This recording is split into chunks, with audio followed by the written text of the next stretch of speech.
Thor News bring the real badass science. A lot of people don't get it because I tell jokes and they're like, hey man, there's one thing we know for a fact. Scientists are not allowed to have sense of humor.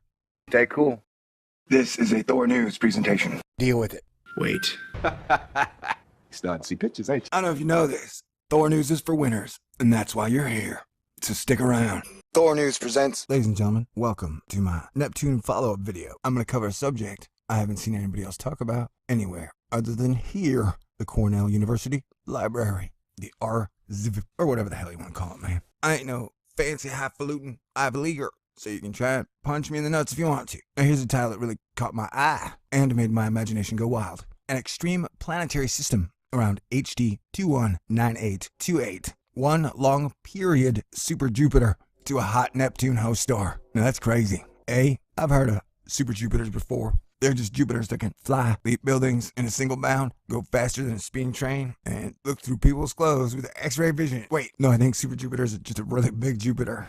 I don't know, maybe it's a Jupiter that has extra Jupiter powers. But I'd heard of that one before. What I had not heard of, to get to the chase, is a hot Neptune host star. So, if I'm reading this correctly, we have a Neptune that's gone hot, which means it started fusing hydrogen or helium, asterisk, and turned into a star. Wow, that's fantastic, magnificent. It almost completely destroys the accretion disk theory, which everybody seems to believe is a fact. Remember that one that I make fun of all the time? You're probably sick of it. Where they say, oh yes, what happens is in outer space, in a vacuum, you got a big lump of dust and gas. What happens is in outer space, all that gas and dust floating everywhere gets so heavy, it collapses and creates a sun and planets, like our solar system. And I'm almost like, dude, that's totally wrong.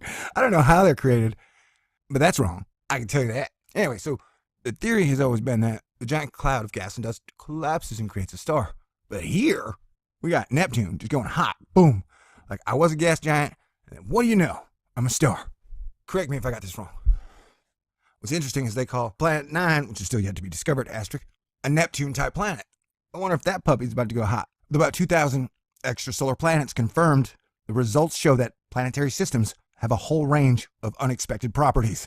Well, no duh, man. Imagine Mother Nature, which extends across the entire universe, and God, they're very good friends, can create some magnificent wonders that our little Earth-like brain can barely imagine. I compare it to an ant looking up at a human holding a smartphone trying to figure out the billing system. I don't think the ant is going to be able to understand it all because that little ant is just not equipped with the understanding tools needed to understand like an AT&T data and taxes and fines and fees billing system. Poor ant. We present a full investigation. Oh shit, this isn't even just like, hey, research, study. This is an investigation. That's cool, man. We present a full investigation of the HD 219828 system, a bright metal-rich star for which a hot Neptune has previously been detected. I never even heard of hot Neptunes before, man. I don't know, maybe I'm just an astronomy scrub. Needs to do his homework. We use this set of HARPS, oh great, SOPHIE, and ELODIE radial velocities to search for the existence of orbiting companions to HD 219828. Hey, you're gonna be sick of me saying that? Well, I'm gonna be sick of saying it. A dynamical analysis is also performed to study the stability of the system and to constrain the orbital parameters and planet masses. We announced the discovery of a long period, P equals 13.1 years, massive msini 15.1 megajoules companion. So it's got a Jupiter 15.1 times the size of normal. That's interesting. And it's in a very eccentric orbit. E equals 0.81. I don't really know what that means, but I think it's more up and down as opposed to horizontal. I couldn't remember what the other one is. What's up and down? There's a scientific term for it. I'm a dumbass. The same data confirms the existence of a hot Neptune with a minimum mass of 21 m-Earths in a period of 3.83 days. The dynamical analysis shows that the system is stable. What do you know? The HD 219828 system is extreme and unique in several aspects.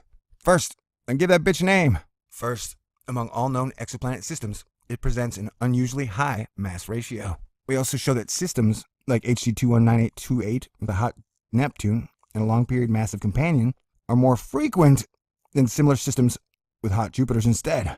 Alright, I want some photographs here. Nah, I'm totally enraptured, captured, curious. This suggests that the formation of hot Neptunes follows a different path than the formation of their hot Jovian counterparts. Wait a second. I thought all this stuff formed at the same time in the accretion disk model when the giant cloud of gas and dust collapsed to create everything. Okay, so that theory now has a giant gaping shotgun hole through the middle of its chest. Woohoo! Poor news. Bring that stone cold science. Thor News bring the real badass science. A lot of people don't get it because I tell jokes and they're like, hey man, there's one thing we know for a fact. Scientists are not allowed to have sense of humor. The high mass, long period, and eccentricity of HD 219828C also make it a good target for Gaia astrometry, as well as potential target for atmospheric characterization. Using direct imaging or high-resolution spectroscopy, astrometric observations will allow us to derive its real mass and orbital configuration. If a transit of HD 219828b is detected, we will be able to fully characterize the system, including relative orbital inclinations with clearly known mass. HD 219828c may become a benchmark object for the range in between giant planets and brown dwarfs. There you go, I hit gold, baby. There's like a missing link between Jupiters and brown dwarfs. Or is there? Maybe they're kind of the same thing. Is it fascinating? I wonder if it's pink. Is planet pink? All right, well, I'm confused. Does that mean they orbit each other every 3.83 days? Or the super Jupiter orbits the hot Neptune every 3.83 days?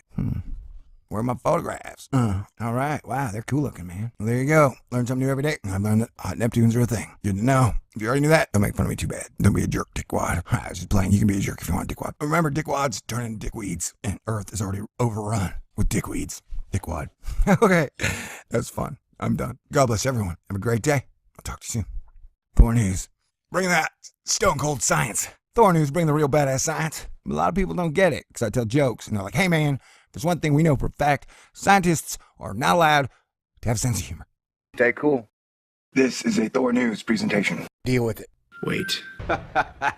Starting to see pictures, ain't you? I don't know if you know this. Thor News is for winners, and that's why you're here.